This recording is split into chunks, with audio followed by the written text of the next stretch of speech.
sargal di way we yande mbaro yutur fanandike aja mbër maa lay ziar delloo ziar bu wér mbër fi la fekk waaw fii mooy Mame Diarra Déco moom suñu waay la dañuy jàpp si combat bu baax a baax a baax moo tax ñu am fit déplacé leen fi yéen tamit ngeen doon lu disponible ñu sant bu baax di nuyu ñëpp monde entier waaw moom internet yëpp ñu ngi leen di nuyu. kon lii yëpp am na maris quoi. waaw li yëpp gis nga de waaw maris yi moom dañ maa bëgg incha allah daa mel ni sax fii laa juddoo waaw. baax baax yi ndax yaa ngi jëflante ñenn ñi di leen jéem a ki orienté ñu ñëw fi. waaw xool yéen bëgg gars yi xam nañ ruq bi de Mame Diarra Déco gars yi xam nañ ko bu baax a baax a baax a baax dañuy gën a sensibiliser gars yi rek pour ñu gën a waaw intéressé wu ndax loo bëgg si meuble la xeetu baax baax loo bëgg si wàllum déco lépp am na fii c'est Mame Diarra Déco waaw yu rafet sax macha allah ñu noonu. moom nga kii intégré sa biir salon bi. lépp Mame Diarra Déco yu ko defal mu ngi noonu waaw. ku jëflante Mame Diarra Déco. waaw da ngay ñëw Maris si côté Brioche Dorée bi rek Plaza pour Prex rek may waxaale loolu mu ngi si suuf waaw moom adresse bi benn la Mame Diarra Déco Maris 2 mu ngi noonu. am na solo. yaa maa ngi lay ziar. waaye delloo ziar. ko jàmm. waaye ñu ngi si jàmm. tey mbër seet si leen. waaw kontaan si parce que xam nga ñun tam Maris rek la ñu am et puis mooy suñu mbër incha allah dinañ si jàpp ba nga xamante ne roi des arènes bi moo koy gérer. voilà macha allah ñun dañu kontaan si victoire bi et puis Maris la ñu am donc mu nekk mbëru Maris voilà quoi. puis gentleman la gentleman guerrier la. du koy may. ah. du may doole ak ñeme lu metti entraîné bu baax sérieux il est sérieux donc fu mu jëm dina fa egg bu soobee yàlla. voilà ku bëgg lu spécial fii Mame Diarra Déco am na fi.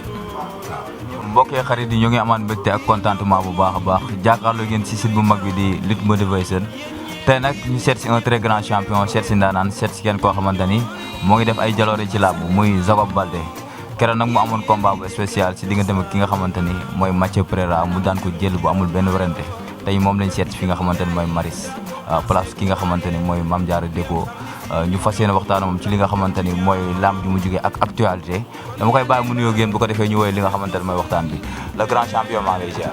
delloo ziar Abin waay ginnaaw bu ñu sant yàlla jërëjëf yonent bi sant seen ñaari waajur ñu ñaanal suñu papa fu mu tëdd suuf ci kawam suñu yaay yàlla bàyyi ko ba si kanam a kanam di nuyu monde entier waaw moo ko internet yëpp ñu ngi leen di nuyu ak fii nga ma fekk tamit Mame Diarra Déco ñu ngi koy nuyu bu baax a baax a baax. fi la fekk nii tey Mame Diarra Déco lan moo la booleeg Mame Diarra Déco. waaw li yoo ñëw dëkk Maris mu gis xam ne ñun am ambition leen waaw ñu bëgg lu ñuy def rek sama gars yi ñoo ma ko présenté mu jàpp si combat bi bu baax a baax jàpp sax si combat yi laay wax moom dañ koy ñaanal bu baax a baax yàlla defal ko ay place gudd fan ubbil ko buntu wërsëg yëpp parce que ku baax la. Jacob nekkatul Jacob bu Pikine waaye Jacob bu Maris gis nañ booy yi bu ñu ñëwee gis nañ mobilisation mel ne da nga am combat sa diggante ak booy yi Maris yi lan la. waaw fii damaa ñëw ñu ubbil ma yaatal ma mel ni fii laa dëkk daa mel ni sax fii laa juddoo sax presque loolu laay wax combat bi waxuma du ma wax combat mais combat yu fi jàll ak yeneen combat yi nu may génnee fii si nit sax du ma ko génnee Pikine waaw gars yi moom dañoo baax dama ñëw ñu yaatal ma ubbil ma lépp waaw gars yi moom ay borom baax leen incha allah. mbër bu amee boo bëggee am code de popularité lan moo ko waral. waaw da ngay jox comme si nu mu koy waxee rek paa yi luñ moom mag ñi luñ moom xale yi luñ moom. sa morom yi tamit luñ moom nga sekk ak ñëpp jàmm rek. am na solo ba tey dañuy woy li nga xamante ne mooy waxtaan bi gisoon nañ nga am combat bu spécial sa diggante ki nga xamante ne mooy Mathieu làmb ji bëri woon na coow lool gis nañ nu mu demee nga daan ko jël bu amul benn werante ñëwal ñu ci li nga xamante ne mooy préparation yi gis nañ bi ngay préparé ki nga xamante ne mooy Mathieu Ama moo nga doon waajal li nga xamante ne mooy làmbam ñu gis ni Ama bëri na ba daanu li nga xamante ni sa combat après day ñëw mooy une semaine mentalement na nga waajalee li nga xamante mooy bés bi nga doon bëri. waaw ba Ama bëree noonu avant boobu sax Pokola woon njëkk a bëri premier dimanche bi après ñu assoné Ama après ñuy doog a teg sama combat presque jour combat Ama bi sax dama tëdd feebar ba gars yi découragé woon ne du ma bëri ji. waaw loolu. dama tooyoon parce que combat yi nu ñu assoné ak nu ma ci doon demee. mais sant nañ bu baax. ñu déggoon ne da nga bëggoon dugal li nga xamante ne mooy médical mais mujjee ñu ko accepté. non pas ay accepté sax duggul sax. dama demoon CNG rek pour ñu xool ma. maa ngi nuyu président bi Bira suñu père la moom xool na ma sax woo médecin bi ne koy kii mënul bëre de mooy loolu.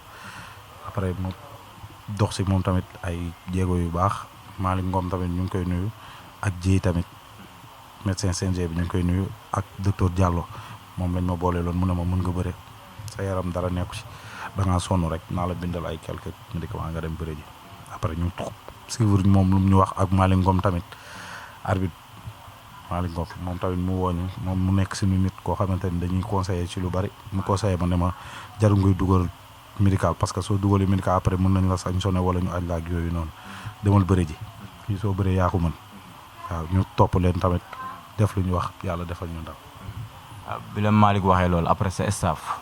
après fii moom bañoon nañ ndax topp nañ ma ba sonn wéroo soo wéree nga bëree ak yooyu noonu parce que match da doon wax ak yooyu noonu te waroo dem te doo nekk waaw man leen instant yi moom maa ngi sant sama papa Pathé maa ngi koy nuyu bu baax a baax mu ne ma kaay dugal ma si salle bi contact loo ma sama papa Zil tamit ne balaa maa bëri il faut mu gis ma entraîné wala ma contact ma topp tamit lu mu wax ma ñëw contact si ajuma bi suma jumul waaw si ajuma bi laa contact boobu donc durant combat Pokola bi ba combat Ama bi ci ajuma boobu noonu ba combat bi desee 2 jours laa contact. coono lambu Ama yi wala Pokola wala tey ji entraînement yu nga doon entraîné moo la jàpp wala. waaw moo ma jàppoon ak défaite bi tamit. waaw mais tawféex sant nañ bu baax a baax xam ne lu waroon am la am na Ama dañ koy ñaanal rek mu am jàmm prochain combat mu am ndam ci barke Alxuraan. defar Ama lan la def ci Jacob Baldé. waaye lu bari wàññi na lu bëree bëri waaw moom yàlla baax daal yàlla lu namoon ci moom la rek moom jàmbaar la waaw. guddi googu. kenn nelawul jooy lañ faraadoo mais tawféex nag ku ko daan moom champion la ku ko daan mën na daan ku ne. mais gis nañ à chaque fois booy wax ci ki nga xamante ne mooy Modou Lo da nga koy responsabiliser waaw donte daan na ki nga xamante ne mooy Ama Baldé Jacob.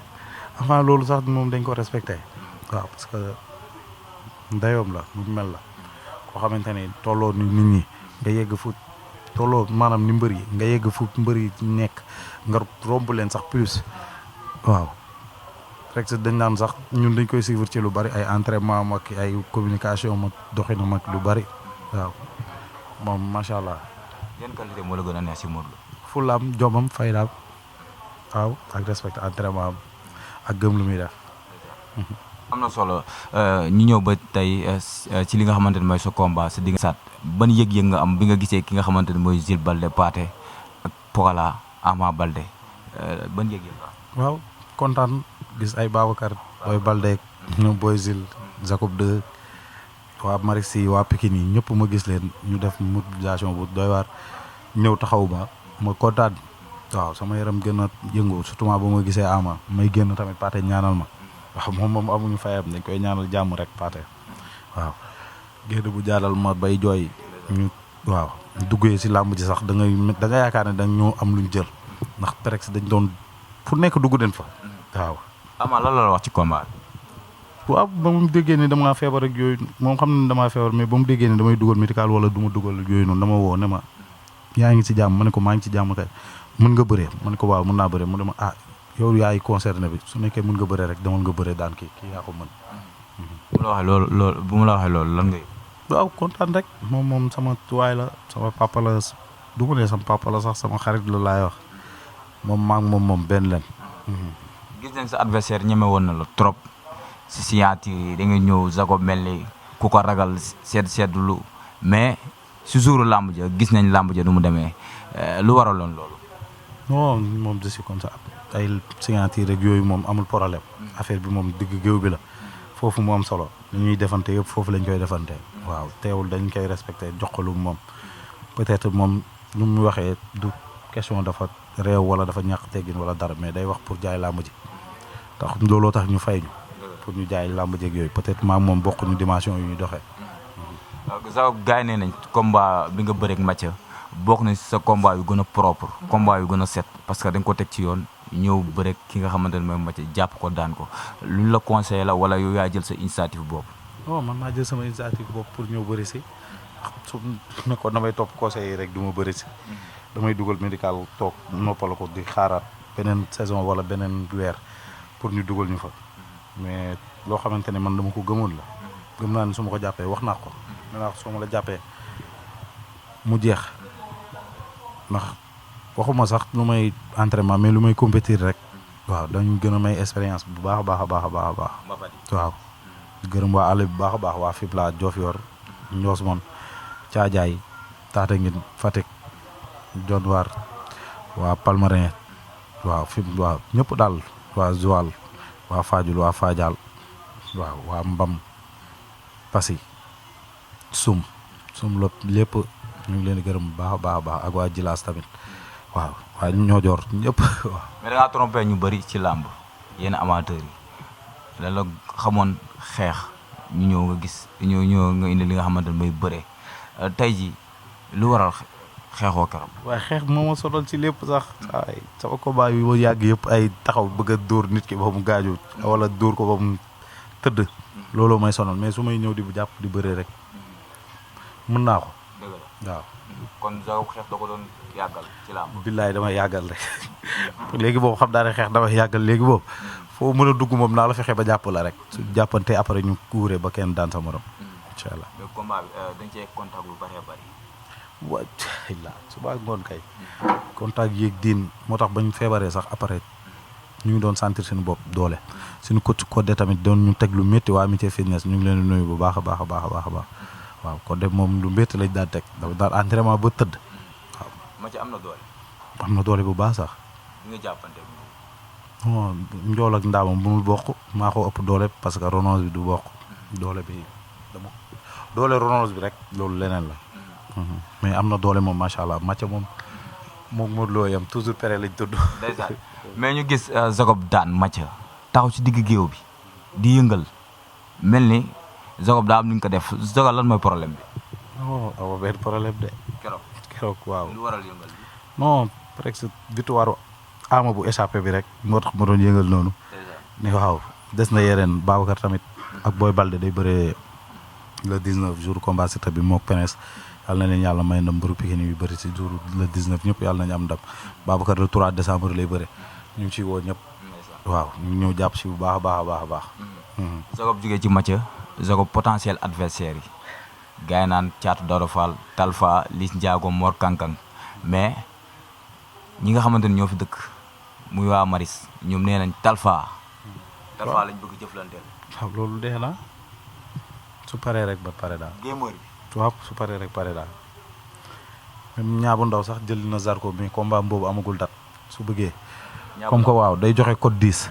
ma teg si 1 milliard rek. waaw. code 10. waaw teg si 1 milliard. da doon jox Mathia code 10 bi. waaw man code 10 mën naa see teg 1 milliard rek. kon nag bëgg duggaat géej waay. waaw fii laa la ko waxee woon ñaar kañ su paree man pare daa pour bëre boobu. man kay ñaabu ndaw bu ñu ma fayulee sax. 2500 ma bëre. 2500 code 10 lay joxe. jox na Mathia code 10 bi. code 10 bi lu mu ci teg xam naa daa baaxul. man mën naa see teg 1 milliard de. waaw teg code 10 bi moom. xaw ma Barça lay jox victoire xaw ma kan lay jox victoire. mais il est dangereux. waaye man daal Bayern laay jox victoire wala Real. mais ñaa il est dangereux. si paa yi. ci paa yi. waaw si paa yi moom il est dangereux. mais keroog Bour Sine la jàpp daal. waaw Bour Sine moom champion la ñu ngi koy nuyu bu baax a baax a baax. mais Talfa ñu teg foofu baaraam. waaw moom su bëggee tamit. ñaa abal ma code 10 bi ma teg ko fa. moom 2 milliards laa fay teg. mais duggoon na Pikine de. waaw loolu dafa waroon dugg rek. yàlla waaw wërsëgal ko mu daan. mu ngi noonu. na duggaat rek xool. moom nee na combat yu saf sàpp la bëgg combat yu dangereux. xam nga parce que yow moom xam naa ne xam nga maag moom a yem. ay combat yu métti rek lañ bëgg duñ bëgg lu yomb. waaw maag moom ku ko tëgg combat bu neex. yéen ñaar ci digg géew lan lañ fa mën a xaar ci xeex. non ci côté bëre. bëre kañ ngay wax ay bàyyi naa xeex damay ñëw rek jàpp bëre. boo bàyyee xeex Talfa du la ndax du la linjaa. non Talfa mbëru mbapat la ni man day bëri ci mbapate day wàcc maa moom day bëri combat bu neex. am jaay joxul jóob bi dee sax. non duñu xeex dama koy man moom bàyyi daa xeex damay ñëw parce que nekkoo di ndax. laay saa waay li ma ñam mu neex di du ma ko bàyyi jàpp rek xool fa wala teg waaw. tey promoteur bu la seet si woon tey ji jox la avance bi. Talfa waaw. loo ciy def. sama yaay laa ci tabaxal kër. avance Talfa. waaw terrain laa ci njëkk a jënd pour tabaxal sama yaay incha allah rabi dugal ci sama raq yeeg ñëpp dajale famille bi. am na solo mais Pikine. gars yi naan tas na. Jacob yooyu boo koy di. métti. Pikine mënul tas Pikine lu ko sas tasu ko sax Pikine la rek. ñëpp benn leen. waaw cooli bëri na. waaw comme ndongo lu mu waxoon rek. guddi Pikine la ñuy fanaan. waaw bëgg dooru. keroog loolu nga bëri waay. waaw. affaire bi Pikine rek ñu ñor. drapeau Pikine la ñuy défendre ñu drapeau beneen dëkk.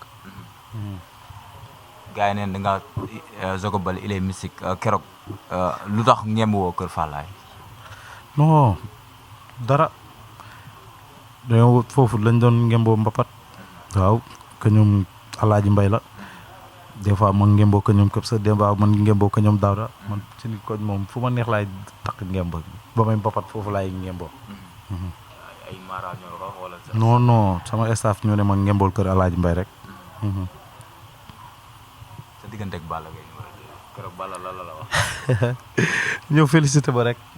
Balla Gaye ñu ngi koy nuyu bu baax dama ñëw félicité waaw muy noonu. sa diggante ak moom la. non sama waay la kooku tawfeex moom ak sama maam la woon. kóllëre boobu rek laay dox. tey jii booy dégg yenn critiques yi ñu koy teg ci kaw Balla Gaye numéro 2 ci combat Ama Baldé bi Balla Gaye dafa waroon teew gis nañ Sa Thiès Jacob yooyu en tant que frère Balla Gaye loolu la lay def. du ma ci wax dara de mooy loolu. moom zappel loolu moom zappel loolu moom mooy loolu. waaw. loolu sori quoi. waaw peut-être am na empêchement boo tax ñëwul mais moom xam nañ fi ko ama toll bu baax a baax ñoom ñaar xamante ne waaw am na yoo xamante ne ay détails yu sew la rek. am na solo ba tey dañuy woy li nga xamante ne mooy waxtaan bi dégg nañ ñu ne ki nga xamante ne mooy Jacob maam moo ko yar Jacob sa diggante ak sa maam lan la woon ak tamit tey jii boo demee ba toog boo wéet lan ngay xalaat ci sa maam. sa maam baa xam laay njëkk a xalaat rek ak ñu mu bëggee woon njaboot waaw ak njabootu jàmbur yeeg yëpp ku mu gis ak def la nit njabootam waaw su ma toogee rek mu loolu laay xalaat mu comme su doon gis kuy jaay sax romb da lay woo jënd si li ngay jaay wala mu gis la nga yor ay bagage da lay woo laajte la sa dëkk wala dara fexe ba xam fa kenn pour nga toog si këram loolu moom dañ ko koy seedal bu baax yàlla na ko yàlla yërëm bu wér waaw xare ko jot bari xamaguñ lan lañ doon ci moom de mais ñu ngi nii daal amoo ay kelam yoo xamante ni tey jii. xanaa xam-xamam. lan la mos a wax loo xamante ni tey jii yow mu ngi lay jëriñ yow. waaw mos nañoo toog nii rek mu jël benn bitil 10 litres am lu mu ci def yëngal ko ba mu fuur rek mu ne ma di nga yori ji benn xawma mbooloo gu bari daal am na nu mu ko waxee noonu. ne ma di nga ko yori nag mais na nga xam nu ngay doxalee. loolu dong la mujjee waxante. butéel boobu waaw ci bitil boobu. loolu jox pour utiliser ko wala. waaw dama ko joxoon ne ma dem sagu rek sa mbaam boobu beneen affaire la woon. ñu ngi ci sangoo après. non boobu maa ngi doon jàng boobu gëmu woon sax ay bëre. waaw après ma naan ko moo yow man damay nekk fii ay mbër man ñu lijjantiwu ma ay mbër man maa ngi ci jàgg bi. am na solo ba tey dañuy woy li nga xamante ne mooy waxtaan mais gis nañ Pikine coow li bëri na mais tamit ñoo ngi critiquer ñenn ñi mais lan lañ mën a def ba Pikine dellu fu mu nekkoon supporters yi booloo bu ko defee foofu mën a stable Jacob Baldé. xanaa Boy Niang jël roi bi indil ju ko rek. déggu ma. Boy Niang jël roi bi indil ju ko. Boy Niang waaw su ko defee moom Pikine xam naa dinañ stable ñëpp seen xel dina daal. waaw ndax jël roi bi ci Modou Lo dina yomb. loolu moom ku ko bëgg il faut nga entraîner ba dee. waaw gën ko bëgg. taxawaayoo la la waroon a. waaw dëggal affaire bi rek. waaw. comme 200% bi ñu gis parcelle. waaw ñëpp dóorandoo jàppandoo bàyyandoo gis nga parcelle loolu tax ñu am ay victoire. presque contact yi ngay am ak yeneen mbër yi ku si benn ay Fra góor a sokk ak yooyu noonu gis nga seen poulain yi ku si am combat da lay taxaw ba mu jeex. waaw loolu dong mooy seen avantage. yooyu sooy contact ak ñoom soo dajantee ku si mel ni Jacob du la jaaxal parce que ay contact ak ay Fra ay Bodlo ay Gora Sock ak yooyu. am na solo lan ngay tàggatoo ak mbokk internet. waaw di gërëm waa Maris bu baax di gërëm waa Pikine yi di gërëm ñëpp di sant ñëpp rek waaw di ñaanal sama yaay gudd fan bu baax a baax a baax di gërëm yaayu Samba bu baax a baax gis ne nu mu taxawee ci combat bi moom sonn na si bu baax beer bi ñu ngi koy gërëm bu baax a baax a baax a baax a baax ay julli di ñaan mel ni doomam laa waaw gërëm ñëpp gars yi waaw ñoom bari boobu ñoom Gilbert Pape Modou Ouz kee moom aw ba fayam moo may jël di ma yóbbu entraînement damay tëdd sax mu ne ma amul tëdd de jugal yow dañ dem topp ba waaw ñoom lay jëy rasul tamit même chose gars yi dañ ma doon bari daa déggoo li ma la daa mel ni fii laa juddoo billaahi ñii daa mel ni dama leen a xam 100 ans waaw dama leen di sant bu baax a baax a baax a baax mel ni wàq mais lan lañ mu ngi noonu waa Maris lan lañ mën a xaar si Jacob Baldé. waaw man en tout cas daal maa ngi fi ba indil leen roi des arènes bi incha allah rabbi roi des arènes. waaw est-ce que dina yomb. du yomb moom fii moom gisoo lu yomb fii moom ku bëgg a jël roi bi moom di nga reyante def lu ne waaw mais yàlla daal nee Mor Kankang. waaw ñooñu ñëpp samay adversaire ren waaw ñoom moom ku si pare rek waaw kaani ñëwal di gërëm ay ñoom Abdou ñoom Ousmane waaw ne ko ñu ngi koy gërëm bu baax ñoom Pa Modou ñoom bari boobu ñëpp waaw ay Pa Diallo ñoom Lamine Balde surtout ma Diallo Pa Diallo boobu baaso spécial waaw boobu day def ba sax pression naan ma mbër combat bi dañ ko bàyyi waay jékki-jékki nag ba vendredi bi rek bu xaftalu ni ma bëreel da ngay daan kii bari ko ay Diallo booy loolu mais sant bu baax di gërëm sama papa yi tamit ñoom Paate ñoom Zil Ama Demba sama bàjjen yi waaw sama bàjjen may mun a ñoom bàjjen jiinaak ak ñoom ñëpp maa ngi leen gërëm sama tante Ndéla yaay Babacar maa ngi koy gërëm bu baax a baax a baax moom gis nañ nu muy sonnee ci affaire yi nga yaakaar ne sax moo ma jur te noonu la fa demee moo ma jur man mooy sama yaay Babacar yi sama yaay Babacar sama yaayam mu ngi noonu di gërëm waa kër gi yëpp sama maam yaayu Ama maa ngi koy gërëm bu baax a baax a baax a baax waaw di gërëm suñu waa kër bu baax xama seen fay gis naa seen taxawaay bu baax a baax a baax am na solo ñoo lay baax. ku baax maa lay sant. mu jàmm tey ñu seet si sa mbër. lan nga ñu mën a wax ci mbër. en tout cas ñun moom Jacob leen lañ ko jàppee yaruteem ak bëgg-bëggam ak mën-mënam. waaw loolu rek moo tax ñu bëgg ko parce que fii Maris ñun xamuñu mbër. bëgg na entraînement ñeme na Jacob day toog ba xaaju guddi génn pour mën a fajaru pour dem mën a mbappati ji si àll bi si sous région bi kon Jacob man daal je peux pas trop dire sur Jacob li ma gis si moom nii ku bëgg dara dana ko topp waaw. fii ñu nekk suñu système moo fi nekk Mame Diarra Déco meuble yi moom moo ko fi jaay moo borom këram yàlla may leen jàmm seen ànd yàgg ba lu ñuy defar ci émission ñu mën fee ñëw di ko def franchement parlant et di gërëm it waa Maris yëpp jeunes yi ñi jàpp ci combat bi yëpp su ma limee juum ñëpp a ci taxaw nag ñi bëgg Jacob ak ñi bañ Jacob yàlla defal jàmm suñu ànd ñëpp mu doon benn ba bu Jacob di génnati incha allah mbooloo bi gën a taxaw xaalis bi gën a taxaw lépp bee nag dee leen ko bàyyi xel voilà dee leen ko bàyyi xel dee leen bàyyi xel Jacob dee leen bàyyi xel Jacob loolu dañ ci war a taxaw waaw